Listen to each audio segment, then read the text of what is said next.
Hello, everyone, and welcome to another episode of Exercise is Bullshit. I am joined today by Alysha D'Souza. D'Souza? D'Souza. D'Souza. Okay, third time's the charm. Alysha joins us out of McMaster University. She is a PhD student under the guidance of the illustrious Stuart Phillips. So we're so excited to have you here today. Why don't you say hello and give us a little bit of your background? How did you get into research and end up at McMaster in the first place? Yeah, it's great to be on the podcast. Thank you so much for having me, Logan. So, as you mentioned, I'm Alysha D'Souza. I'm a PhD candidate in Dr. Stuart Phillips' lab at McMaster. I started with an undergrad in kinesiology at Mac back in 2017 is when I started. I used to be a synchronized swimmer, so loved just being physically active. And when I was training, I had my first strength and conditioning coach, and I just found how much strength and conditioning influenced my performance. And I kind of fell in love with that. I think I was actually better at the strength and conditioning side than I was at the synchro side. Were So you it doing that in high school? I'm unfamiliar with like the I know it's very similar to America, but it's like slightly different from your schooling perspective. So was that like your version of high school, or did you do that at college? synchro, I did that like growing up. So I started when I was 7. I competed nationally when I was in high school, and then I decided to stop and just coach, and then joined the university team in my first year, but then kind of stopped that and decided to try some other sports out along the way. And that's what kind of got you into exercise science and that sort of field. And that's awesome. Was your training program, was it like a traditional kind of SNC, like functional training, lots of Olympic stuff, or was it more just sport specific, or how was it kind of structured that kind of inspired you to, based on your increases in performance? Well, now that I'm down the road, and for other context, I work as a strength and conditioning coach at the university as well. So I work with about 16 of our Ontario level teams. Um, and I've been a personal trainer for quite a few years. Now that I'm down the road, I know that it was a pretty simple strength training program. It was, you could say, quote unquote, more functional. But realistically, we were 10, 11, 12, 13, 14, like that age group where it's like, if you give us any stimulus, we're going to adapt. Yeah. Um, And there's you know, only so much you can have 13, 14-year-old kids do, for sure, yeah, in a yeah. safe manner, for sure. That's great. But it was a great foundation for me. What is your kind of focus now that you're towards the tail end of your PhD? I think you said you're what, your third year, fourth year now? Yes. Yeah. Okay. Um, So what is kind of your area of expertise that you're going to be doing your thesis and all that other stuff in? my PhD is focused on kind of closing the gap in female muscle physiology. So, my first study, which is the one that we're going to talk about today, was looking at how exactly do we measure body composition, specifically skeletal muscle mass, in this demographic that isn't commonly looked at, and what do the biases look like when we're measuring it in this demographic compared to other populations. And then my second study went more towards the training side and the hormonal side. So, topics like, does cycle syncing really work? So, my last study was a menstrual cycle phase based training study where we trained individuals differently based on what phase they were in to see if that elicited greater adaptations in strength and hypertrophy. And my final study, which I'm hoping to start up within the next few months, will be kind of diving a little bit more deeper into the mechanisms of these hormones, specifically the ones that aren't looked at as frequently, like progesterone, and how that influences muscle adaptation in females. That's very cool, and an area that certainly needs more research because obviously there's a lot of misinformation and stuff out there. Since we're not talking about that study today, I'd be interested to know what was kind of the outcome of that cycle based training study. Was there any Yeah, differences? it's we're writing up a paper now, so it'll come out soon, but honestly no. It just, we had a non-exercise group, we had a follicular based group, we had a gluteal based group, and just a continuous exercise group. And the biggest thing was, as long as you're training, you're going to get adaptations and you're following progressive overload and you're being consistent. So it goes back to kind of our well-known principles of volume is what's going to elicit adaptation. Yeah, the boring stuff always continuously seems to work. That's great. So I love to ask when I remember, which I did today on this show. What is something, with this scientific mindset? I like to get a lot of researchers and also practitioners, and it's nice because you're kind of both, right? You have a personal training background, and then you're also on the research and exercise, like actual exercise science side. What is something you've changed your mind on in the last 3 to 5 years that you were maybe convinced you were right before, but emerging evidence has maybe made you question your previously held beliefs? Yeah, I think it kind of aligns with everything that we've talked about to this point. I got really interested in the menstrual cycle phase-based training because back when I was an athlete, something just changed. Can you still hear me? Okay, cool. Back when I was an athlete, sorry, I lost you on my screen. Oh, weird. Oh, there you go. Okay, cool. Okay. Like turned into like a little tap.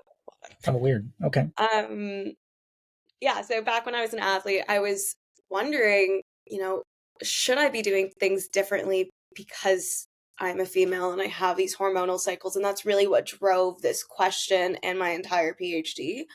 And kind of in line with what you were saying, do I feel like it was like the sport specific work that was really making or breaking my performance?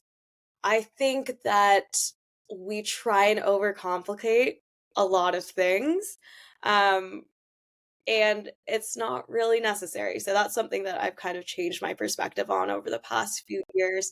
Things don't need to be as refined and as perfect as and optimized as social media makes it to be. It's more of a matter of just let's do something. Yeah, Um, I think that's awesome advice, and it's so interesting to see too because obviously, like you mentioned, Instagram, social media, we see these perfectly construct. I'm sure you've seen that video of the jacked black guy that's like dunking his head in the water, and everybody was replicating that thing, right? Like, there's no, for the average person that's just trying to get stronger, feel better, look a little bit better, diet and consistency are probably the two most important things. But it's really hard to sell that mhm. for $9.99 every month for the rest of eternity, right? So finding ways to interpret this to people to get them motivated to even get started. Are you familiar with Christy Ashwandon at all? No. She wrote a really interesting book called Good to Go, and it's all about recovery modalities. It was a New York Times best-selling book. She's really interesting, really cool lady. The book is great too, and it basically, obviously, like there's so many different avenues and areas that people try to super hyper focus in on. Hers was recovery and like, what do these hyper ice boots do, and what does sauna do, and cold plunges and all those things, and really it just came down to, and I imagine this is very similar with the cycle phase training, is like the best marker we have for what your performance is going to be is how you feel. Like literally just on a scale of 1 to 10, how are you feeling right now? And I imagine that's probably even more important, especially for a woman. Like when you're on your cycle, like, hey, do you not feel great today? Well, maybe you just shouldn't train today, but that doesn't mean that like you wouldn't see results if you did. You just don't feel good, so probably don't train. So that simple stuff is really interesting, but again, very hard to package and sell. So let's dive into this paper, Alysha, because it's super interesting, and I've got a ton of questions for you, and I'm sensitive to your time. But why don't you give us kind of the background of this paper that you did? You said it was your first one in the lab, so it was basically is it? Do you say COSIAM or is it just COSIAM? Like how would you say that? I call it COSIAM. COSIAM. But Okay, it so the stands for COSIAM method of body composition training. Go ahead.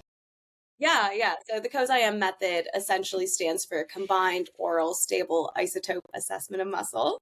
It's a mouthful, which is why we say COSIAM.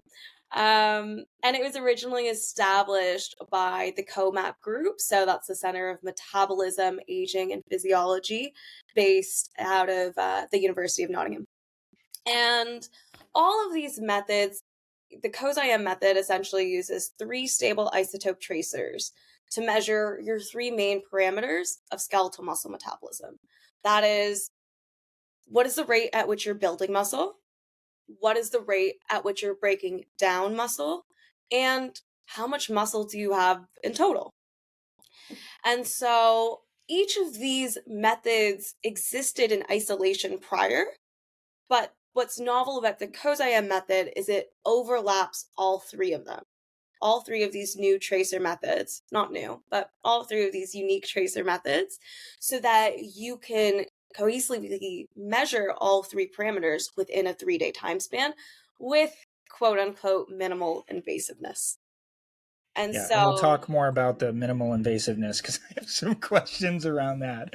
But so obviously now we know what the COSAM method is.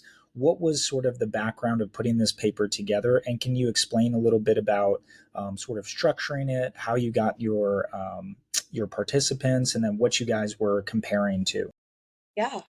So this paper came together because, again, I knew that I wanted to kind of pursue this research path looking at muscle physiology in females. And I wasn't as clear about this when I first started, but Stu really helped me along the way, just understanding the importance of knowing your methods when you're doing research. So many times we jump in and we just want to do the cool stuff. We want to put we want to try out the interventions, um, but we're not familiar with the methodology and the limitations that come with it, and that can substantially affect your interpretations of what you're doing. And so, even with methodologies, like even our gold standard, they're going to have flaws. They're going to have biases that exist depending on the population that you are working with. And so I was really interested in what are just baseline numbers for this demographic, because we don't know baseline, rates of synthesis and breakdown. We don't have normative values for this population. So I just wanted to get normative values for this population, and that's where the synthesis and breakdown measures come in. But then what does bias look like when using these other common tools for measuring proxies of skeletal muscle? What does this bias look like in young, healthy females? Because we know that there are biases in males and older adults, but we don't know what the bias is. I'd imagine there was, but I just didn't know what the extent of that bias is, and that can really help interpretation. And so I'm in a very unique spot in being at McMaster where we have access to so many different methodologies. So I was very interested in, okay, how does the D3 creatine model for measuring skeletal muscle, which is a part of the COSIAM approach, how does that compare to DEXA, which is kind of considered your second or more accessible gold standard that has kind of come common practice for many researchers and even practitioners now that are measuring or looking to measure skeletal muscle mass, as compared to DEXA, BIA, which is more common in your commercial gyms, ultrasound, which is an emerging kind of technology as well for measuring muscle mass, and bod pod, which is a little bit older, but we had the bod pod, so I was really curious to see. I feel like bod pod gets a bad rep, so I kind of wanted to see like why does it get this bad rap, and is it really as kind of off as people have made it to seem? So, with those different methods, for people who might not be familiar that are listening, I think most people probably know BIA, even if they don't know like what BIA stands for. So, this would be like an InBody or something, or I forget the Australian brand.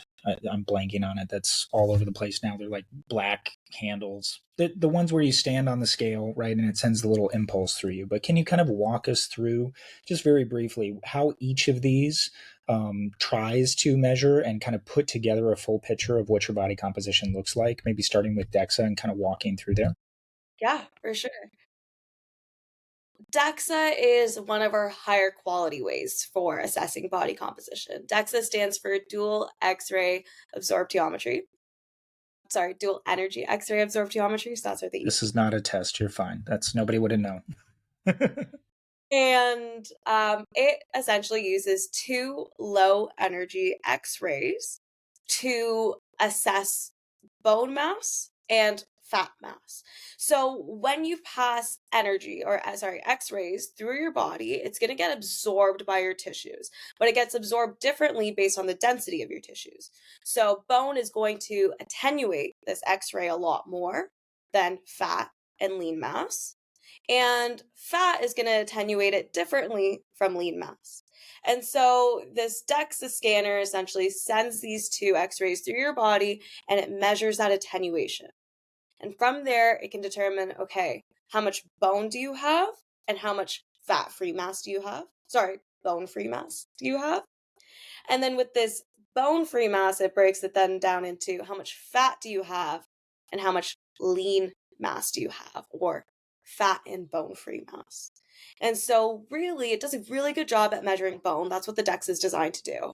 It also does a pretty good job at measuring fat, but then everything else in your body, so that includes blood, fluid, smooth muscle, that is all included in your lean mass measure, which a lot of people just call skeletal muscle. But That was a great breakdown. Yeah. So you might be looking at that and thinking, oh my gosh, I'm 200 pounds, but I have 160 pounds of muscle. And it's not really that, right? So, okay, what about bod pod? How does that one work? yeah, so bod pod uses your body volume. So it uses a method called whole body air plethysmography. And essentially, what it does is it's like this egg, and you sit into it, and you're wearing a swim cap, you're wearing compression clothes, and the bod pod essentially measures how much air your body displaces. So it's getting your body volume. A way to kind of visualize this is if you wanted to get the volume of a rock and you put it in a tub of water, that water is going to displace. The amount of water that's displaced is equivalent to the volume of the rock. So we're doing this with your body and with air. The amount of air that you displace in this kind of container is equal to the volume of your body. Once we know what your body volume is, then the bod pod uses equations. It uses a mass density volume formula to essentially figure out your density. So you can get mass by standing on a scale, and we know that individuals that are denser are going to take up less volume, even if they might be the same mass. So if you have two individuals that are both, let's say, 80 kilos, and one of them has a lot more lean mass and one of them has a lot more fat, the one that has a lot more lean mass is going to be denser. They're going to take up less space in the bod pod, even though they're the same weight. Whereas the person that has, let's say, more fat mass is going to take up more space in the bod pod. They're less dense. So then we can calculate, okay, this person probably has this much fat mass. And if we subtract that from body weight, everything else is fat-free mass. That's how the So, bod. and I think this is a good break into basically now we're really depending on algorithms and kind of estimations, right? So you'd expect to see with the bod pod a lot more fluctuation, and the same thing with the DEXA too, right? Because you're basically taking an estimation and kind of throwing it into a formula. And I think we'll talk more and more about why that's maybe not the best way and why you're seeing some variability and some error there. What about BIA?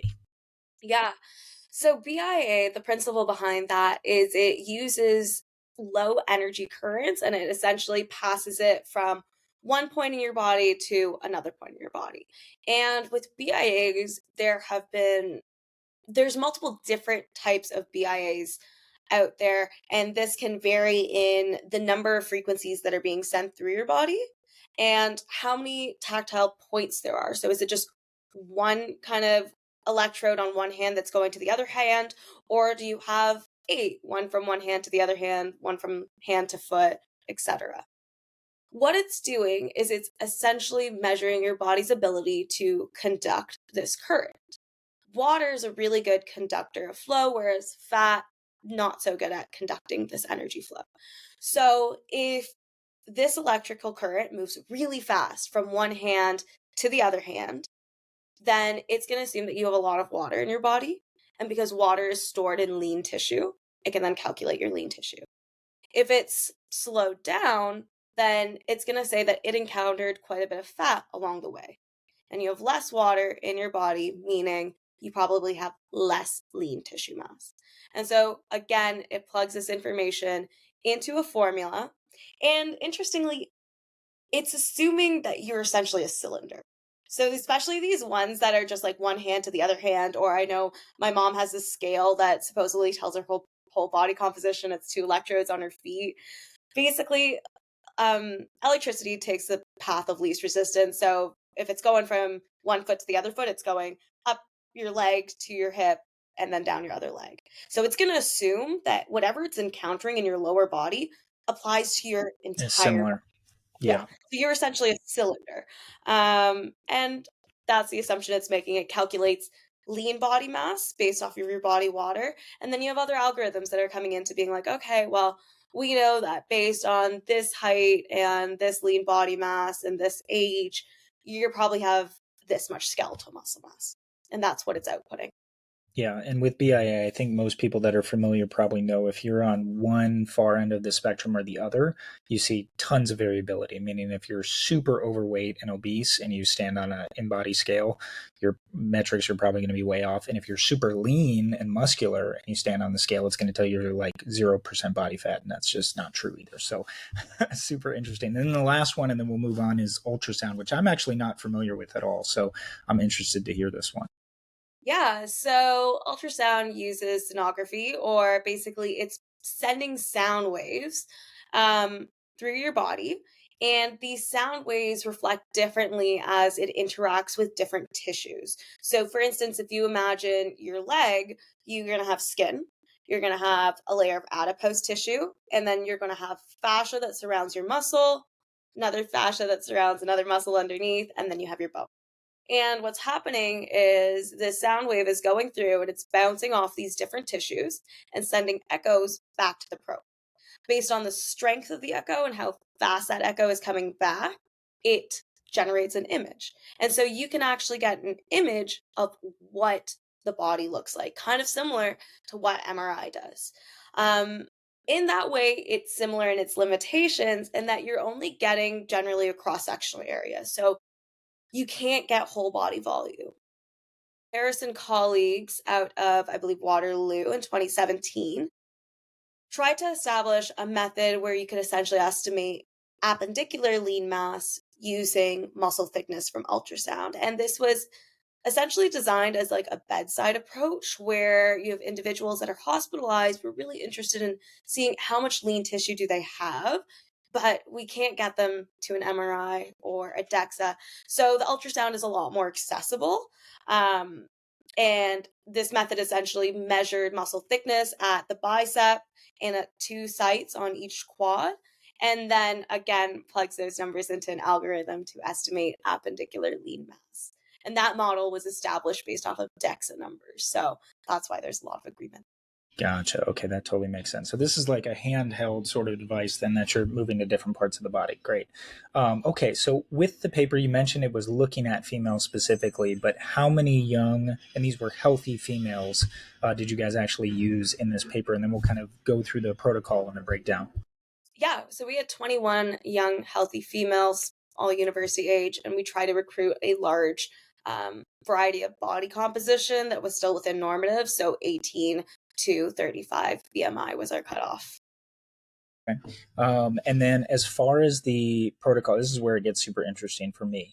What was the protocol and setup like for this test? Because this, like you mentioned, it's a 3-day period. So it's not just come in, stand on the scale and leave. It's sort of it takes some time, right? So what was the protocol, and then how did you get everybody in? How did the process work? Kind of walk us through the steps of, taking the solution, doing the testing, doing the strength testing, all of that stuff. Sure, yeah. So initially they came in for they kind of showed interest, and I invited them in for a screening visit, and we went through kind of a health screening to make sure that they were eligible for the protocol. I also went through all the details of the protocol to make sure that they were comfortable with everything. After that, we familiarized them with the strength test that we were going to be running. So that was the biodex and the leg extension. So this was really just a familiarization, one, so that they can get comfortable with the biodex, because that's a pretty kind of unique feeling, and it does Is the involve a lot. biodex the max voluntary Yes, contraction machine? yeah, Okay. Is that for the extensors as well? yes. Got it. Okay, so for our listeners that don't know what that is, so a leg extension, you can probably imagine like kicking up into the pad. The Biodex, and I've seen other versions of this, MedX and other companies make them, would just be like basically a static contraction at what was the degree angle that they were using? 60? Yeah. So you basically kick into that pad and it's an immovable object and you're trying to create and generate as much force as you can for what, 3 seconds, 5 seconds, 10 seconds, 5 seconds. Yep. So just so you can kind of visualize the two different tests here. So we've got max voluntary contraction is that not moving static test as hard as you can. And then leg extension, was that working towards a 1 rep max or was that just, okay. So working towards the heaviest weight that you could use. Awesome. Okay. So they do that. And then what did they do? Yeah, so that was their familiarization. And then about a week later, I had them come in for their actual strength testing day, where we essentially ran through that exact same protocol. And we gave them some protein after, just as like a ethical side of things. McMaster loves protein. Yep. Yes, we did. And then a week after their strength, that's when they came in and they started the COSIAM protocol. So they came in on day 1 or day 0. And they came in from an overnight fast. And here we grabbed a urine sample, a baseline blood sample, and a saliva sample. So this was before we gave them anything, and they had been fasted for 8 hours. After that, we gave them the 2 first isotopes. So the first isotope was heavy water, or D2O. And this is essentially the isotope that we use to measure muscle protein synthesis. And then in that, so we gave them 3 doses of 50 milliliters, so 150 total. And in the last dose, there was about 30 milligrams of D3 creatine, or isotopically labeled creatine. And that was pretty much it for day 1. We gave them that. We sent them home with some salivettes. They're essentially allow you to measure kind of your saliva sample. And so they took that on their own at 2, 12, 24, and 48 hours after. So few saliva samples. Are they, because I know the little graph you guys had was very interesting to see kind of the whole timeline. Were they peeing on that first, like after that first dose? Were you waiting for the 150 milliliters to work through their body, or was that the next day? How does that process actually work? Yeah, so the E2O, essentially, we use that to measure muscle protein synthesis. And the saliva samples are measuring body water. So we're measuring the enrichment of this isotope in body water. So the way that D2O works is, imagine you have water. Water has hydrogens in it, and your body uses those hydrogens to build proteins that then get incorporated into muscle. We give D2O because we can actually measure and track it. And so this D2O, it works pretty much exactly the same as water does in your body. It's a stable isotope. So works exactly the same. It's just a little bit heavier, which gives us enough to actually detect it in the body.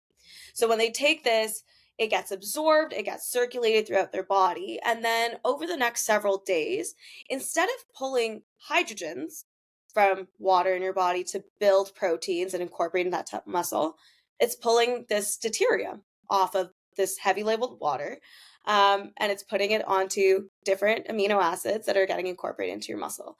And so about 3 days later, they come in and we get a biopsy, and we can see, okay, based on this blood sample we got previously, sometimes people will do it with a baseline biopsy and a post biopsy. But based on this kind of baseline measure, we knew that you had no deuterium in your body or in your muscle at this time. And then 3 days later, you came in and you had, let's say, this is an unreasonable number, I don't know, 50 grams of deuterium. That's okay. That's right. That's fine. But We don't know. yeah, we can use that. We can see, okay, well, this much was incorporated into your muscle over 3 days, and now we can get a rate. That's how that deuterium method works for So you're measuring. assuming that the deuterium is the same rate that the hydrogen would be coming in, and so that's the process of building muscle there, at whatever that rate is. Yeah, exactly. Got So it. the rate at which that deuterium is being entered into muscle, that's the rate at which you're building muscle. Okay. And then with those other isotopes that you're measuring, because you're also measuring the breakdown, and then are you getting an estimate based on those numbers, or is this like a super accurate thing because you're only taking the biopsy out of one part of the muscle tissue? So are we assuming that it's circulating evenly throughout? Yeah, so each isotope actually there's so many different parts of this because each isotope measures something differently. So the deuterium, the D2O measures the synthesis. The creatine and the urine samples are what allow us to measure muscle mass. And then the methylhistidine, which I kind of gave on later down the road, and the blood samples for every hour for 6 hours, those are what actually measure the breakdown. So they're doing that test first, then they're coming in, and then once they come in, what does that process look like? What are you giving, and then what are you measuring then? Yeah, so gave them all of this on kind of day 0. And then they came in 2 days later, fasted. And this is where we put all their body composition measures. So we got a urine sample, and this urine sample is what we use to calculate muscle mass based off of the creatine model. And I can explain that a little bit further after. But that is your creatine model. After that, they did their DEXA, their BOD pod, their BIA, their ultrasound back to back to back. So I So knew they're it was doing all. all of those. So you've got the comparison of here's the one from our method that we're using, and then here's it comparing to all the other ones. Okay, cool. So how does the breakdown work then with the urine?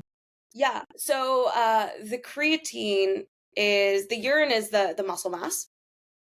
And so the way that that method works is 2 days prior, we gave them isotopically labeled creatine. It has a couple assumptions with it. And that is that when you take creatine, it assumes that all 100% of it is being absorbed into your body. So you're not peeing any of it out. And that creatine is going and it's being stored in skeletal muscle. As your body, you go through your day, creatine is turned over at a rather constant rate into creatinine. You can't store creatinine, so you pee it out. So the amount of creatinine that you pee out is reflective of how much creatine you have in your entire body. And Got the it. amount of creatine you have in your entire body can tell us how much muscle do you have. Because we assume that there's about 4.3 grams of creatine for every kilo of muscle. And Got it. this is where the accuracy of this model gets called to question because that assumption of 4.3 grams of creatine per kilo of muscle is not the same for everyone. And we're learning Probably that based on men, yes, young men. Yeah. untrained men too. So like Yeah. training status, aging, X, all of these are things that can influence how much creatine is stored per kilo of muscle. Gotcha. And But this is probably also why, sorry, I want you to keep going, but this is why you also had them refrain from taking any sort of creatine supplementation beforehand, right? Because that could obviously skew the numbers if they were more saturated. That makes sense. mhm. And so, yeah, we take this urine sample. When we give someone the isotope, again, it's a stable isotope. So we're assuming that it is working exactly the same as normal creatine does. So 2 days later, we should hope that this labeled creatine has entered your muscle, it's been turned over into labeled creatinine, and you've peed it out. And so we can measure enrichment is just like a fancy way of saying dilution. We can measure how much of that. If I gave you 30 milligrams, which I know because I gave everyone the same dose, if I gave you 30 milligrams, then I would know how much of that was diluted in your urine. Based on dilution, so you say you have someone with more muscle mass, 30 milligrams is going to be very diluted in their pee. And I can calculate, okay, how much creatine do they have in their body then? And how much muscle do they have versus someone who has less muscle mass? It's not going to be as diluted in their pee. And so I'm going to be able to calculate kind of back and see, yeah, this person has less muscle mass. Very interesting. So, what were the kind of, because the ranges of overestimation compared to DEXA and BIA were quite striking. So, can you kind of talk to us about why this is potentially more accurate? And then what did that range kind of look like comparatively? Yeah. So the reason why we say that this is more accurate for measuring skeletal muscle is because it's the only one of these methods that is actually doing skeletal muscle. The other ones are doing fat-free mass or lean body mass. So while correlations tend to be strong between the methods, agreement is things can be correlated, but they don't necessarily need to be equal. And so that's where agreement tells us of, okay, yes, DEXA was correlated well with D3 creatine, but its numbers were around 20 kilos more than what the D3 creatine was outputting. Was that of skeletal muscle mass or lean mass? And why don't we define the, I know you kind of touched on this earlier, but can we sort of redefine the difference between lean mass, fat-free mass, and skeletal muscle mass? Yeah. So our body, when we look at its body composition, we tend to have either a 2-compartment model or a 3-compartment model. The 2-compartment model is essentially fat and fat-free mass. So fat is that adipose tissue. Fat-free mass is everything that is not fat. So it includes your bone, your organs, and your skeletal muscle, and your water. Then you can have the 3-compartment model, which refines that a little bit more. And this is what DEXA uses. So originally we had fat and fat-free mass. Now we still have fat, but now we can break down our fat-free mass a little bit more and say, okay, this is bone, and this is everything that isn't bone and isn't fat.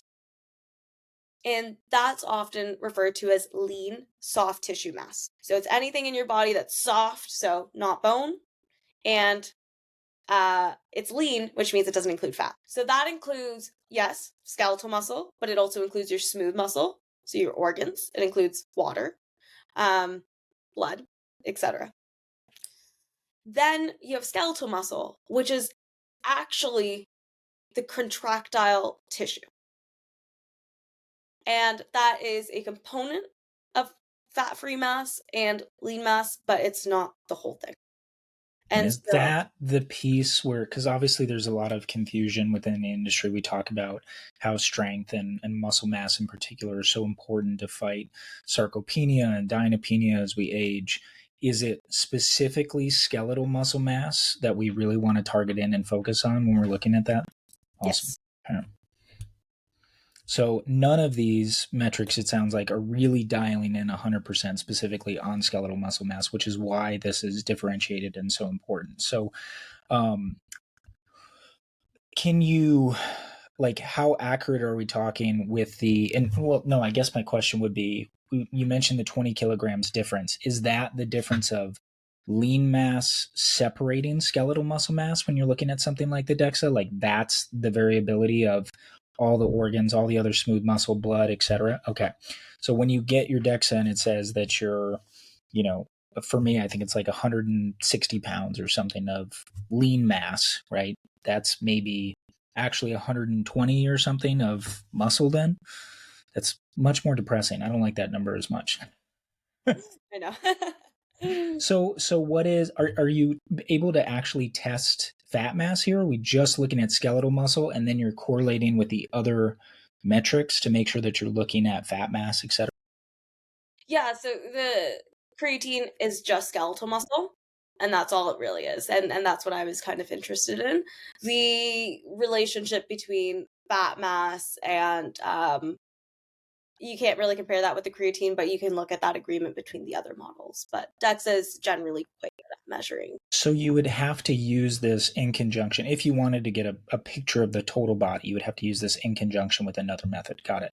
And that kind of goes into this next question here too. Can you like look at actual lagging areas with the breakdown of like on an in-body, for instance, right? You can kind of see arm to arm, side by side comparison. It looks like you're saying no. So we don't have the actual like how everything breaks down. So you can't necessarily look at lagging areas. So this is more as opposed to, and I was really interested when Stu posted this a few months back and he was like, don't ever DEXA again. He didn't say that, but he was basically like, we've got a new model. We know what's going on. We're going to kick DEXA's butt.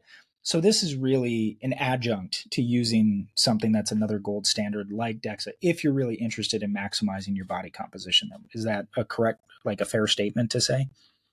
Yeah. Okay.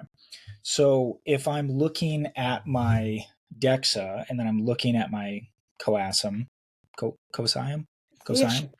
sorry. Am I like, what should I be taking from that? Like if I can see my breakdown, my, legs are slightly underdeveloped. Should I be looking to do another one of these tests? And I guess, sorry, I'm kind of rambling here because there's so many thoughts going on at the same time. Like, how practical is this for somebody who's maybe looking to maximize hypertrophy? Yeah. I would say that the breakdown and the synthesis measures are more for research purposes. They're not something that I would necessarily recommend to my client if down the road it became incredibly accessible. It's more so looking at the effectiveness of interventions and giving us insight on that sense. The creatine model that allows you to measure skeletal muscle mass, again, we're not at a stage where it is something that I can be like, hey, just like do this right now. But that would be really cool.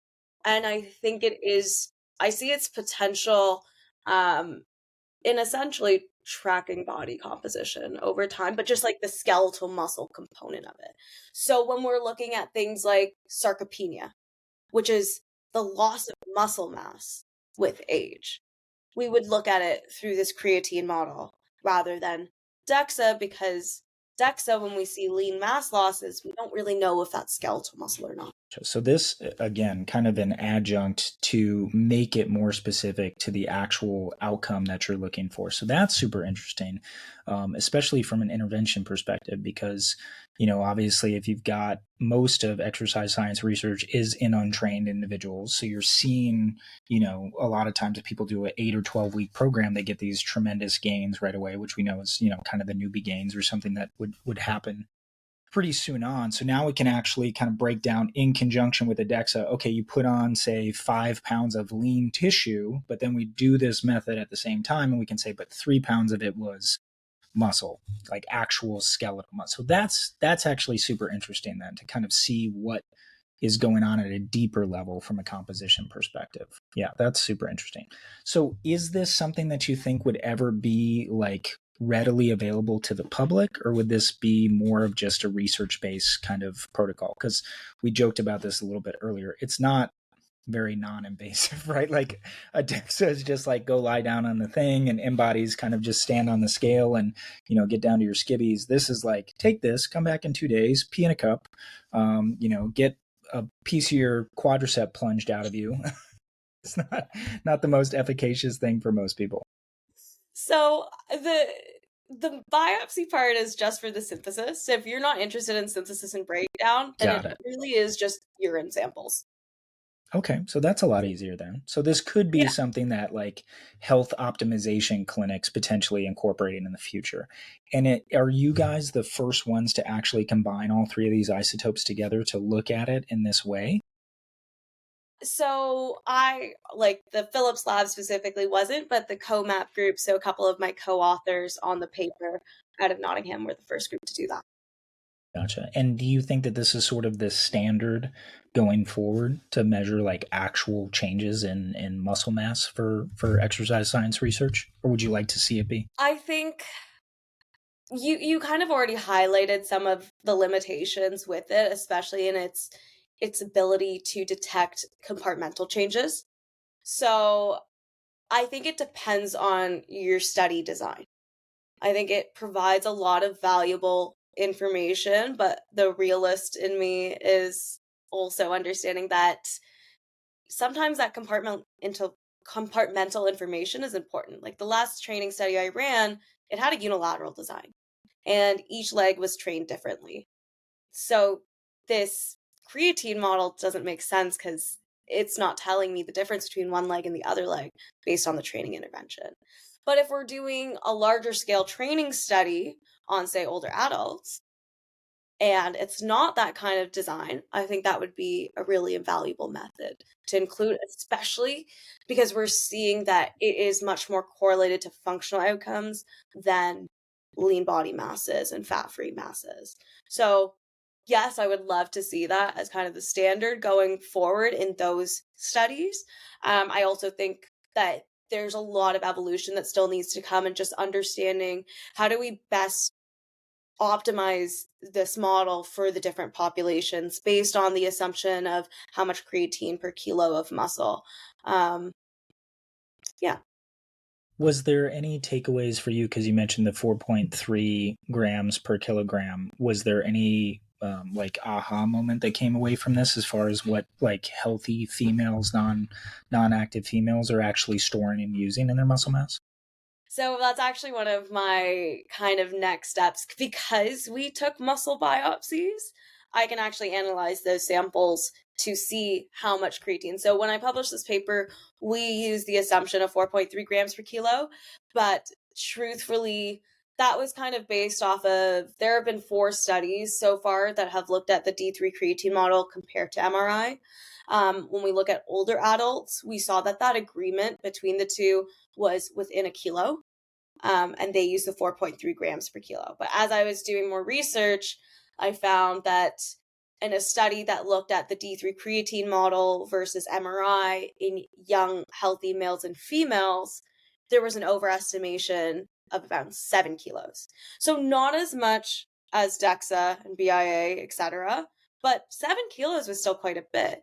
And they found that when they changed the kind of estimation from 4.3 to 5.1, that came down quite a bit. The difference, though, was that this demographic was a group of elite kayakers, like sprint kayakers. So very, very highly trained. And we know that between men and women, this overestimation is greater in men. So they benefited from having that kind of higher dose assumption. Whereas women, they saw an overestimation of 5.8, so not as high as that 7. And so me kind of thinking, okay, this is young, healthy, trained females. I thought 4.3 was safe, but I'm looking forward to actually analyzing those muscle samples and figuring out, like, what is the real number? Is it 4.3, or have we just been very off?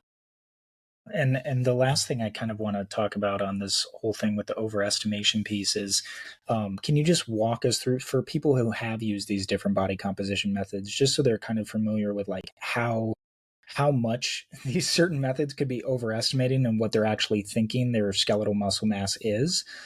With the DEXA, for instance, it was something like 20 kilograms. So, what is like, how would you interpret that for somebody?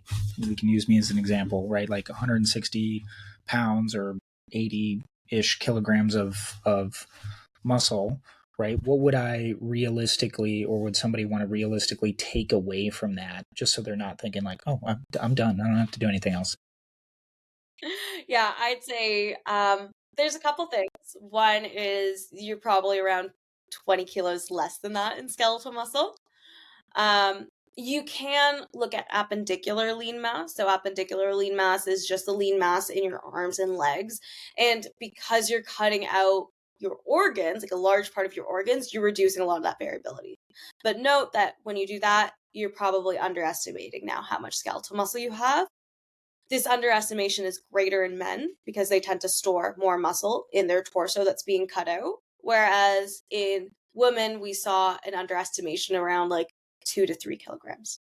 Does that 20 kilograms, does that account for like what all your organs and everything weigh in the average male plus blood? Like, is there a formula that you can kind of easily plug in? Would it be 20 kilograms for the average like 6 foot male, or 15 kilograms for the average 5'5" female? Is there anything like that that exists?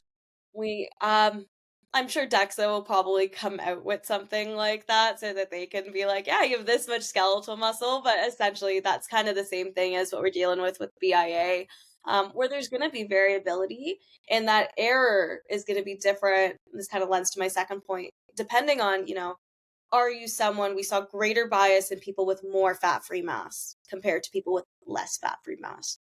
And the reason for that is because all these devices have some amount of error associated with it, and that's usually a percentage. So it's like, oh, this is going to be like plus minus 2%. 2% for someone that's 50 kilos absolutely is a lot smaller than 2% for someone who's 80 kilos. And so we see absolutely greater variability in individuals who tend to be bigger.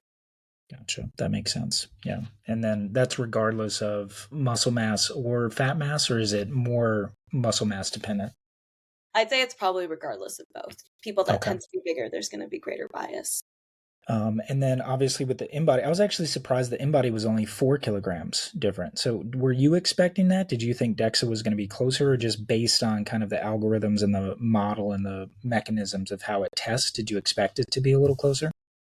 Yeah, so I mean, you kind of see in the paper, I've broken down BIA's results into lean body mass, which was, I think, 24 kilograms off of like skeletal muscle. And so then, but what it outputs, this in body, like really, that one took me a long time to kind of dissect, because every time I went on their website and they're like, we measure skeletal muscle. And I was like, but how? Like, how can you possibly, like, I don't understand when I'm looking at this methodology. I can't understand how you're differentiating between what's soft tissue and what's muscle. And I finally had to come to terms with, and I've actually talked to quite a few representatives as well, that they're like, yeah, that's a good question. You're kind of right. We can't. Um, but our algorithms are essentially derived and have been modeled across using gold standards like MRI and DEXA. So that's where those estimates come through. So I knew when it outputted skeletal muscle mass, it would be closer than the lean body mass, because it is accounting for the fact that, like, hey, a whole bunch of this isn't actually muscle mass. But it's still off. I think it's just important that people realize that it's an equation that it's plugged into. And I think with BIA, especially, things that I would want people to know is, one, every BIA is different. So even though this study, we use the in body 770, and that's probably one of the better models that you're going to get. And I say better models because it had 8 tactile points and it used multiple frequencies. But you also have your simplest model, which only has 2 points and 1 frequency. And that variability between those, and everyone is using different algorithms to calculate their things, and it's all proprietary, it's all kind of safeguarded. And so each BIA machine is going to give you different numbers. And because of that, there's also there's just greater range of error. And something that I think is important to point out to individuals that are using these machines at your local gym is that when you're measuring change in body composition, you have to make sure that your change is actually outside of that margin of error. Because if you're experiencing, say, this BIA has a margin of error of 5 kilograms, that means if I stand on it right now, it's going to say I have 25 kilograms of lean mass or muscle mass. And then I step off and I step on it again, it could say that I have 30 kilograms of muscle mass. Doesn't mean I put on 5 kilograms of muscle mass. That's just the error of the machine.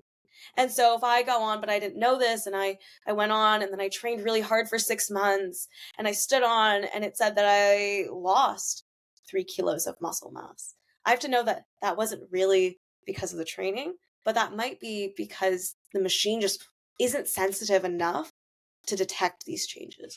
So for people that are highly, highly trained and you're kind of more towards that like plateau level, one, the amount of change that you're going to see is going to be small, and devices like a BIA may not be sensitive enough to pick that up.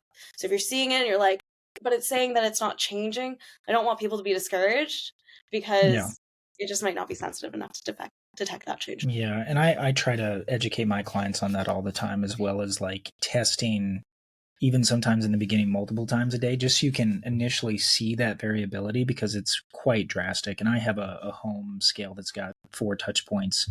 But I know enough to know, like, if I'm 13.8% body fat one day and then 10% the next day, I didn't all of a sudden lose 3% body fat, right? Or I didn't all of a sudden add 5 pounds of muscle. So I do think they can be, just because they're so easily accessible, if you understand. And I thought that was a really good explanation with the margin of error. that, you want to see a pretty significant shift before you start to take it seriously. And that's what I'll always tell people is like, if you're within 1 or 2% in either direction, muscle or fat, within 2 months of standing on there, don't even pay attention to it. Like, it's gonna fluctuate day to day. How hydrated are you? What time of day did you do it? Did you have a bowel movement? All of those things.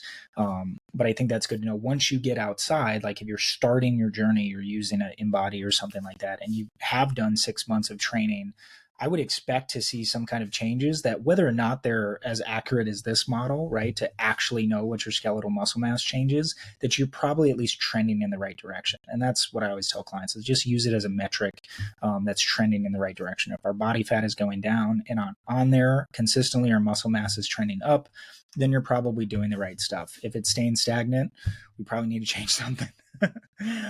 That's all super awesome. The last question I had for you, because like I said, I'm sensitive to your time, Alysha, is just the difference in the max voluntary contraction compared to the 1 rep max, and how that correlated with muscle mass.